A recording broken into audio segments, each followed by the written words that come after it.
Oi, gente, boa tarde. Meu nome é Gabriele e eu vou falar um pouco sobre o aborto para vocês. Meu grupo é composto por Jaine, Érica Santos e eu.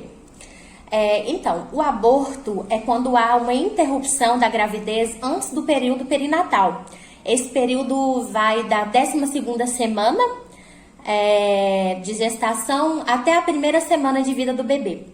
E apesar de ser muito comum o termo aborto e muito utilizado, o termo certo a se falar é abortamento. O aborto espontâneo é quando não é uma ação voluntária, ele não é causado, ele simplesmente acontece e muitas vezes não é encontrada a causa desses abortos. 20% das gestações terminam em aborto. Desses 20% desses abortamentos, a maioria é um abortamento precoce, que acontece até a 12ª semana de gestação. Quando se passa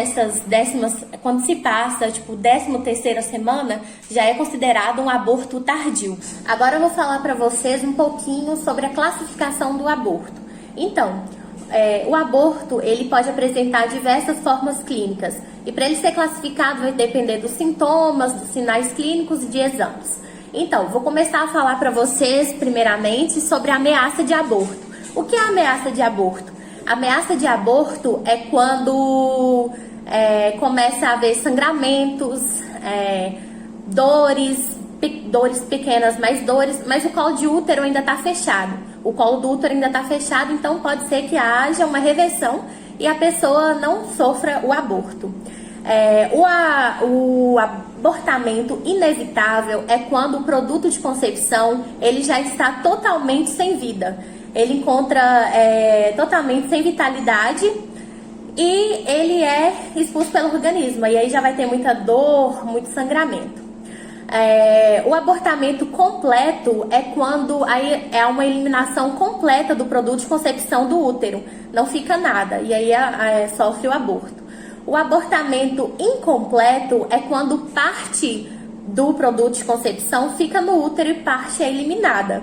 E aí vem o abortamento infectado, que é quando a mulher sofre um aborto, só que os restos do produto de concepção ficam no útero. Aí ocorre várias infecções e aí precisa de intervenção médica.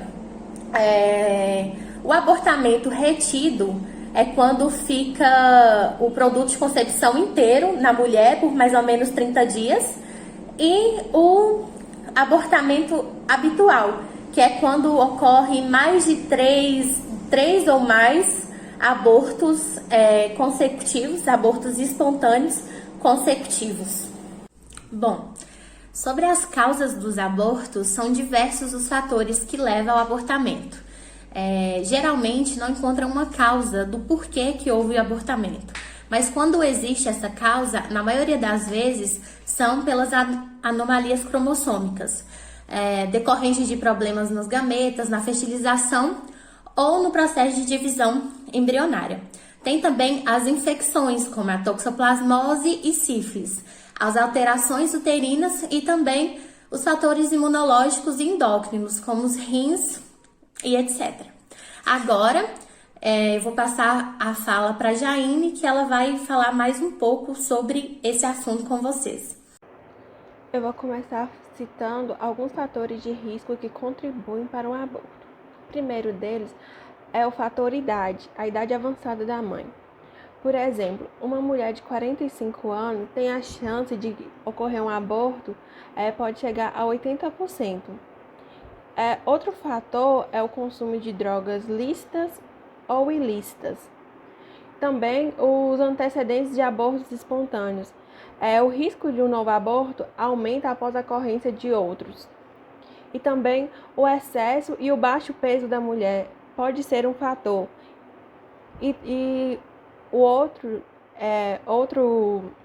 fator é o uso de determinados medicamentos.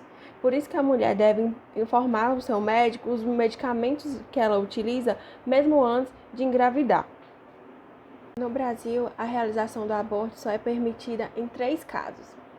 Em caso de estupro, em caso onde ocorre risco da vida da mãe, para a vida da mãe, em casos que o feto apresenta alguma anomalia, como o caso da anencefalia, que é a ausência da fusão das pregas neurais, tornando a vida do feto inviável. Embora o aborto seja ilegal no Brasil, várias mulheres perdem a vida realizando esse procedimento. Isso gera tanto um debate quanto uma discussão a respeito desse assunto, tanto numa esfera de saúde pública quanto em fatores religiosos e culturais da sociedade. Alguns dados estatísticos a respeito do aborto no Brasil e no mundo. A cada 2 dias, uma mulher morre vítima de aborto inseguro no Brasil. Todos os anos, mais de 1 milhão de abortos ocorrem clandestinamente. São 250 mil internações no SUS e 142 milhões gastos por causa de complicações pós-aborto. Uma em cada 5 mulheres até os 40 anos já abortaram no país, segundo uma pesquisa nacional do aborto desenvolvida pela ANES, Instituto de Bioética. Mulheres que abortam, em geral, são casadas, já têm filhos, e 88% delas se declaram católicas, evangélicas, protestantes ou espíritas. Cerca de 20 milhões de abortos realizados no mundo de forma insegura todos os anos, resultando a morte de 70 mil mulheres, sobretudo em países pobres e com legislação restritiva ao aborto. 97% dos abortos clandestinos ocorrem em países em desenvolvimento, ao mesmo tempo que 80% dos países desenvolvidos permitem o procedimento.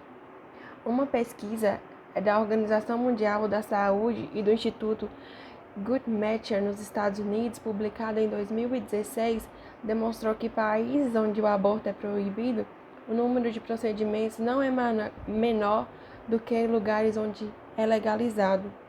E o último dado estatístico é que em 2007, Portugal autorizou o aborto até a 10ª semana da gestação. 10 anos depois, pesquisa da ONG Associação para o Planejamento de Família mostra que o número de abortos caiu e que as mortes decorrentes da prática são quase nulas.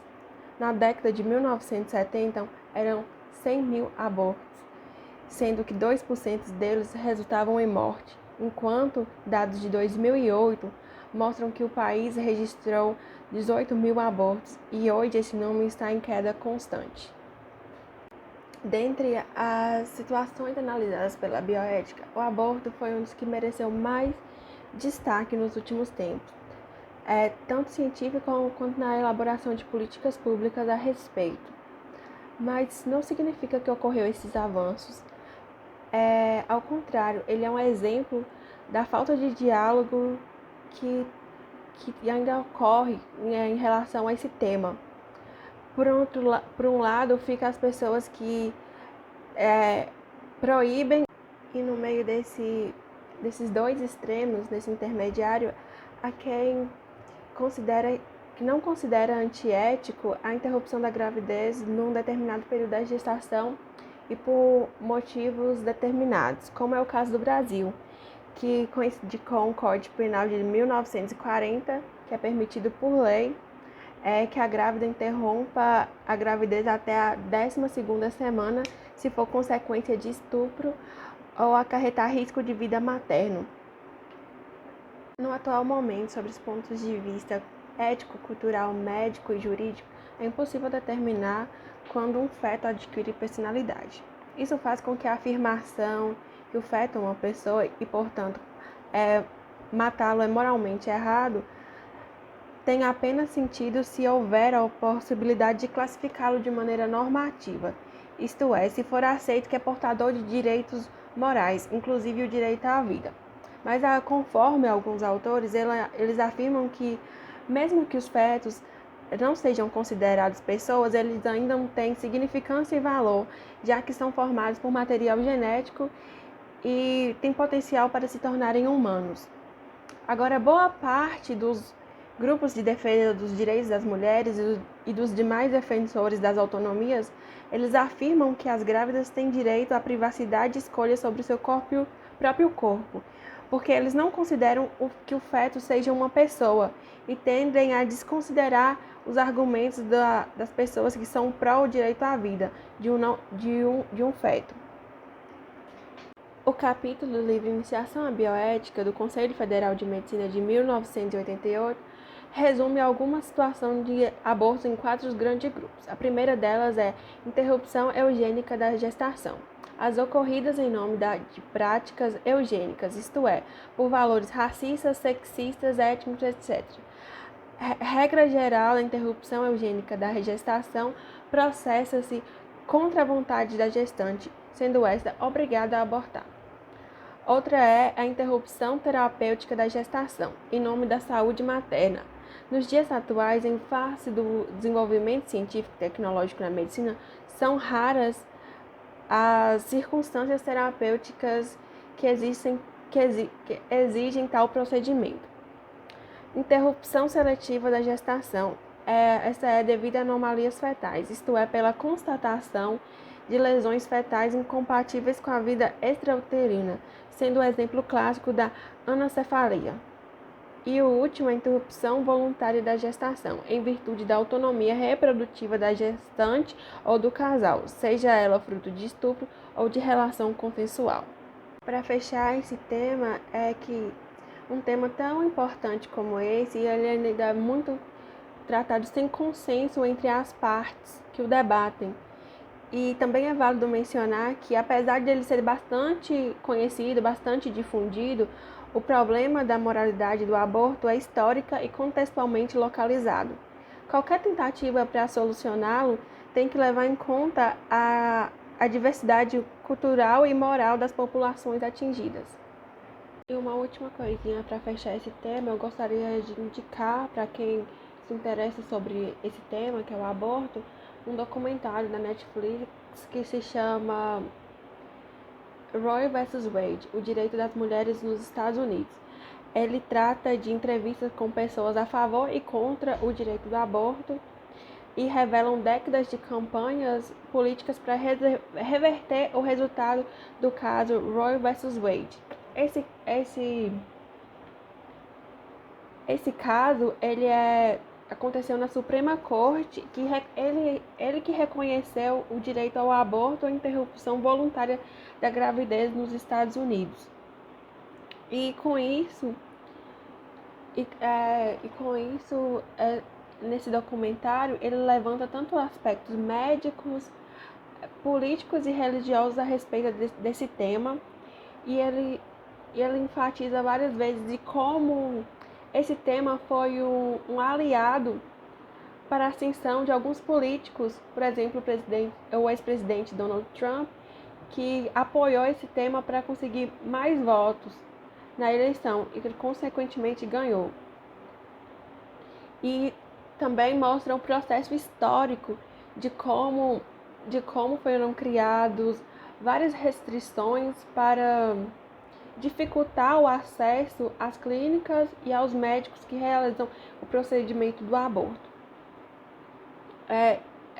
Isso é só uma recomendação para quem tiver mais interesse para saber a respeito desse tema, de como ele aconteceu nos Estados Unidos, de como ele foi legalizado e um pouco da história dele.